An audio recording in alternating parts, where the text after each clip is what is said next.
Hi friends, ನಾನಿವತ್ತು ಅಂಬರೀಷ್ ಅವ್ರ ಬಗ್ಗೆ ಮಾಹಿತಿ ತಿಳಿಸ್ಕೊಡ್ತಾ ಇದ್ದೀನಿ. ಅಂಬರೀಷ್ ಅವರು ಹುಟ್ಟಿದ್ದು ಮಳವಳ್ಳಿಯ ದೊಡ್ಡರಸಿಕೆರೆ ಅನ್ನೋದು ಗ್ರಾಮದಲ್ಲಿ. ಹಾಗೆಯೇ ಇವರು ಹುಟ್ಟಿದ್ದು ಬಂದು 29 ಮೇ 1955ರಲ್ಲಿ. ಇವರ ಮೊದಲ ಹೆಸರು ಬಂದು ಮಳವಳ್ಳಿ ಹುಚ್ಚೇಗೌಡ ಅಮರನಾಥ್ ಅಂತ. ಆನಂತರ ಸಿನಿಮಾ ಇಂಡಸ್ಟ್ರಿಗೆ ಬರೋದಕ್ಕೋಸ್ಕರ ಅಂಬರೀಷ್ ಅನ್ನೋ ಹೆಸರನ್ನು ಇವರು ಬದಲಾಯಿಸ್ಕೊಳ್ತಾರೆ. ಹಾಗೆ ತಂದೆ ಹೆಸರು ಬಂದು ಹುಚ್ಚೇಗೌಡ ಅಂತ, ತಾಯಿ ಹೆಸರು ಬಂದು ಪದ್ಮಮ್ಮ ಅಂತ.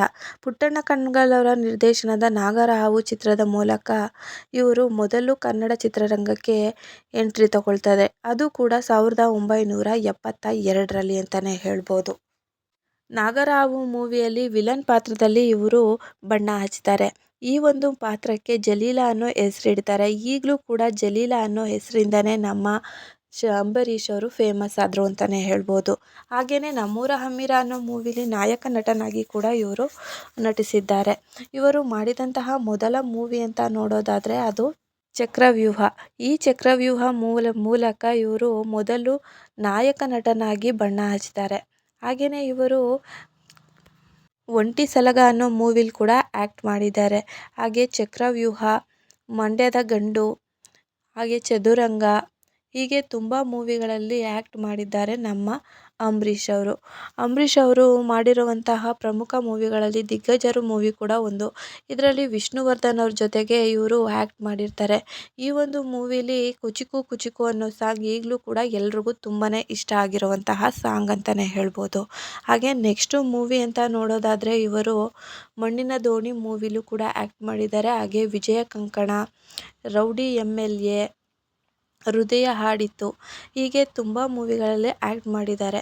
ಹಾಗೆ ತಂದೆಯ ಪಾತ್ರಕ್ಕೂ ನಾನು ಸೈ ಅನ್ನೋದನ್ನು ತೋರಿಸ್ಕೊಟ್ಟಿದ್ದಾರೆ ನಮ್ಮ ಅಂಬರೀಷ್ ಅವರು.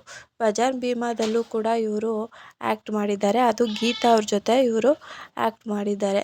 ಈ ಮೂವಿನೂ ಅಷ್ಟೇ ತುಂಬಾ ಒಂದು ಯಶಸ್ಸನ್ನು ತಂದುಕೊಡ್ತು ನಮ್ಮ ಅಂಬರೀಷ್ ಅವ್ರಿಗೆ. ಇವರು ಮಾಡಿದಂತಹ ಕೊನೆಯ ಮೂವಿ ಅಂತ ನೋಡೋದಾದರೆ ಅದು ಅಂಬಿ ನಿಂಗೆ ವಯಸ್ಸಾಯಿತು. ಈ ಒಂದು ಮೂವಿಲಿ ಕೂಡ ನಮ್ಮ ಅಂಬರೀಷ್ ಅವ್ರನ್ನ ನೋಡ್ಬೋದು. ಇದೇ ಅವರ ಕೊನೆಯ ಮೂವಿ. ಇದಾದ ನಂತರ ಅವರು ಯಾವುದೇ ಮೂವಿಗಳನ್ನ ಮಾಡೋದಿಲ್ಲ. ಈ ಒಂದು ಮೂವಿಲಿ ಸುದೀಪ್ ಅವರು ಆ್ಯಕ್ಟ್ ಮಾಡಿರ್ತಾರೆ. ಶ್ರುತಿ ಅವ್ರಿಗೆ ಆಪೋಸಿಟ್ ಕ್ಯಾರೆಕ್ಟರ್ ಆಗಿ ಶ್ರುತಿ ಹರಿಹರನ್ ಮಾಡಿರ್ತಾರೆ. ಹಾಗೆಯೇ ಇವರು ಸುಮಲತಾ ಅವ್ರನ್ನ ಪ್ರೀತಿಸಿ ಮದುವೆ ಆಗ್ತಾರೆ 8 ಡಿಸೆಂಬರ್ 1991ರಲ್ಲಿ. ಹಾಗೆ ಇವ್ರಿಗೆ ಒಬ್ಬ ಮಗ ಕೂಡ ಇದ್ದಾನೆ. ಅವನ ಹೆಸರು ಅಭಿಷೇಕ್ ಅಂತ. ಹಾಗೆಯೇ ಅವರು ಮೂವಿಗಳಲ್ಲಿ ಮಾತ್ರ ಅಲ್ಲದೇ ಇವರು ಮಂಡ್ಯದ ಕ್ಷೇತ್ರದಲ್ಲಿ 3 ಬಾರಿ ಲೋಕಸಭಾ ಸದಸ್ಯರಾಗಿ ಕೂಡ ಆಯ್ಕೆ ಆಗಿದ್ದಾರೆ ನಮ್ಮ ಅಂಬರೀಷ್ ಅವರು. ಹಾಗೆ MLA ಆಗಿ ಕೂಡ ಆಯ್ಕೆ ಆಗ್ತಾರೆ ನಮ್ಮ ಅಂಬರೀಷ್ ಅವರು. ವಸತಿ ಸಚಿವರಾಗಿ ಕಾರ್ಯನಿರ್ವಹಿಸಿದ್ದಾರೆ. ಹಾಗೆಯೇ ಕಾವೇರಿ ನದಿ ನೀರಿನ ವಿಚಾರವಾಗಿ ಇವರು ಮಂಡ್ಯದ ಜನರ ಹಿತರಕ್ಷಣೆಗಾಗಿ ತಮ್ಮ ಕೇಂದ್ರ ಸಚಿವ ಸ್ಥಾನಕ್ಕೆ ರಾಜೀನಾಮೆ ನೀಡಿ ಮಂಡ್ಯದ ಗಂಡು ಅಂತ ಮತ್ತೆ ಸಾಬೀತು ಮಾಡ್ಕೊಳ್ತಾರೆ ನಮ್ಮ ಅಂಬರೀಷ್ ಅವರು. ಯಾಕೆ ಅಂದರೆ ನೀರು ಬಿಡಬೇಕನ್ನೋದೇ ಎಲ್ಲರ ತೀರ್ಪಾಗಿರುತ್ತೆ. ಆದರೆ ಒಬ್ಬರು ಪರ್ಸನ್ ಇದಕ್ಕೋಸ್ಕರನೇ ನಿಲ್ತಾರೆ ಅಂತ ಅಂದರೆ ಅಂಬರೀಷ್ ಅವರು. ಅವರು ಯಾವುದೇ ಕಾರಣಕ್ಕೂ ನೀರು ಬಿಡಬಾರ್ದು, ನಮ್ಮ ರೈತರಿಗೆ ನೀರಿಲ್ಲ ಅನ್ನೋದ್ರ ಬಗ್ಗೆ ಹೋರಾಟ ಮಾಡ್ತಾರೆ. ಹಾಗೆಯೇ ಅಂಬರೀಷ್ ಅವರು ಮೊದಲಿಂದನೂ ಕೂಡ ಮಣ್ಣಿನ ಮಗ ಅಂತ ತೋರಿಸ್ಕೊಂಡೇ ಬಂದಿದ್ದಾರೆ. ಹಾಗೆ ಇವ್ರಿಗೆ ಗೌರವ ಡಾಕ್ಟರೇಟ್ ಕೂಡ ಸಿಕ್ಕಿದೆ. ಹಾಗೆ ಡಾಕ್ಟರ್ ರಾಜ್ಕುಮಾರ್ ಪ್ರಶಸ್ತಿ ಕೂಡ ಸಿಕ್ಕಿದೆ. ಹಾಗೆ ತುಂಬ ಫಿಲಮ್ಫೇರ್ ಅವಾರ್ಡ್ಗಳು ಕೂಡ ಸಿಕ್ಕಿದೆ ಅಂತ ಹೇಳ್ಬೋದು.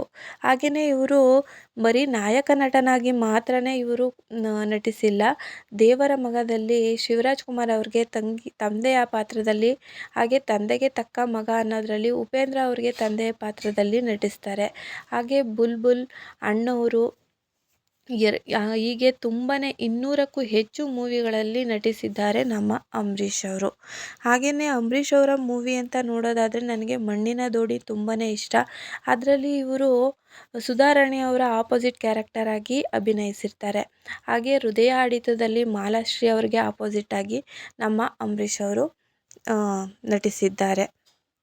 ಇದಿಷ್ಟು ಅಂಬರೀಷ್ ಅವ್ರ ಬಗ್ಗೆ ಮಾಹಿತಿಯಾಗಿತ್ತು. ಅಂತ ಅನ್ನೋ ಮೂವಿಲಿ ಮಾಡಿರುವಂತಹ ಡೈಲಾಗ್ ಈಗಲೂ ಕೂಡ ನೆನಪಾಗಿದೆ. ಯಾಕೆ ಅಂದರೆ ಅದು ಅಷ್ಟು ಪಾಪ್ಯುಲರ್ ಆಗಿತ್ತು. ಕುತ್ತೇ ಕನ್ವರ್ ಲಾಲ್ ಬೋಲು ಅಂತ. ಆಗಿಂದ ಕನ್ವರ್ ಲಾಲ್ ಅಂತ ಕೂಡ ನಮ್ಮ ಅಂಬರೀಷ್ ಅವ್ರನ್ನ ಕರೆಯೋದಕ್ಕೆ ಶುರು ಮಾಡಿದರು ಜನಗಳು. ಹಾಗೆಯೇ ಇದಿಷ್ಟು ಅಂಬರೀಷ್ ಅವ್ರ ಬಗ್ಗೆ ಮಾಹಿತಿಯಾಗಿತ್ತು. ಅಂಬರೀಷ್ ಅವರ ಯಾವ ಒಂದು ಮೂವಿ ನಿಮಗೆ ಇಷ್ಟ ಅನ್ನೋದನ್ನು ಕಮೆಂಟ್ ಬಾಕ್ಸಲ್ಲಿ ತಿಳಿಸಿ. ಅಂಬರೀಷ್ ಅವರ ವಿಡಿಯೋ ನಿಮಗೇನಾದರೂ ಇಷ್ಟ ಆಗಿದ್ದರೆ ಲೈಕ್ ಕೊಡಿ, ಹಾಗೆ ಸಬ್ಸ್ಕ್ರೈಬ್ ಆಗೋದನ್ನು ಮರಿಬೇಡಿ. Thank you for the watching.